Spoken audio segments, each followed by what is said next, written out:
L'UE exhorte la Chine à respecter la Charte de l'ONU et la paix en Ukraine.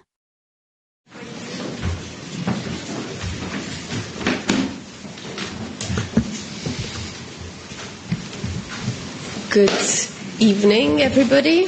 It's a pleasure to welcome you at this press conference following the 25th EU-China Summit.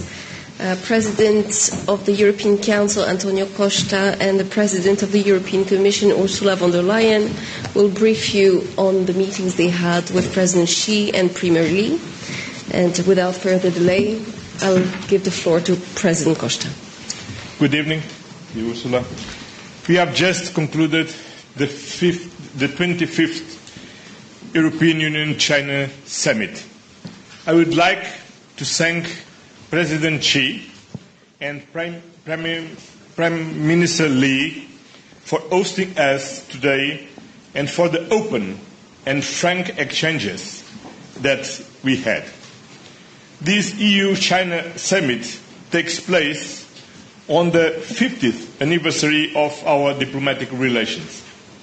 This anniversary is an opportunity to reflect on our shared story and to look towards the future. Over the past 5 decades, European Union and China relations have evolved greatly. The European Union remains committed to deepening our bilateral partnership, making concrete progress in addressing concerns with respect, goodwill, and honesty. We have become key trading partners and developed a wide-ranging, rich and deep cooperation. The European Union and China are major economies and global powers. How we engage and cooperate matters to the world. The European Union and China have a shared interest in pursuing a constructive, stable, balanced and mutually beneficial relationship. We want to work together on global peace and security, prosperity and sustainable development. As such, tackling the global challenge of climate change is shared priority. Today, we discussed with President Xi and Premier Li ways to further expand and deepen our long-standing engagement, both bilaterally and as responsible leaders at the global level. We agreed that the European Union and China have a joint responsibility to uphold the Paris Agreement. And I'm very pleased that for today's summit, we have managed to agree on a substantive joint statement on our cooperation in the climate field. This sends an important message on our work together.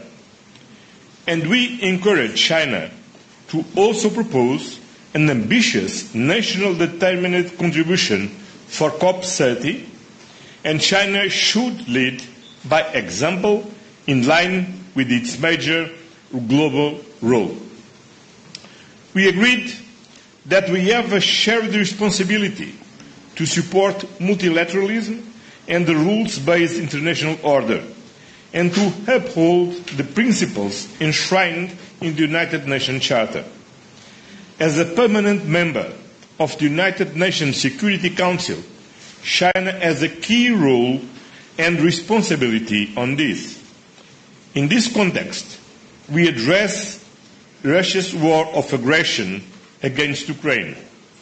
The war in Ukraine goes far beyond Europe.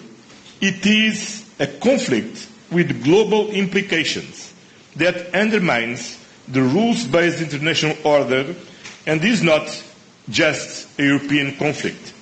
And we agreed on the need to achieve a just and lasting peace as soon as possible. Today's discussion was one of great sincerity. This discussion must continue even if we don't agree on certain issues. Promoting and protecting human rights is a central pillar of the European Union's engagement with other countries, including with China. We welcome the recent round of the European Union-China Human Rights Dialogue that took place in Brussels in June. Today, we reiterated our concerns and we will continue engaging on this important topic. Last but not least, an important part of our agenda concerns on our trade and economic relations. The European Union and China together account over a third of global GDP. So having a fair balance in our economic relation is essential. We discussed trade distortions, imbalances and market access issues, with one clear message as a bottom line. A fair and mutually beneficial trade relations are possible and should be our joint aim.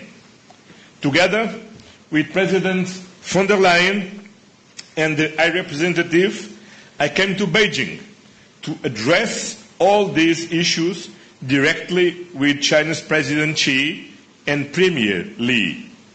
The European Union always prioritizes open and constructive dialogue to find shared solutions.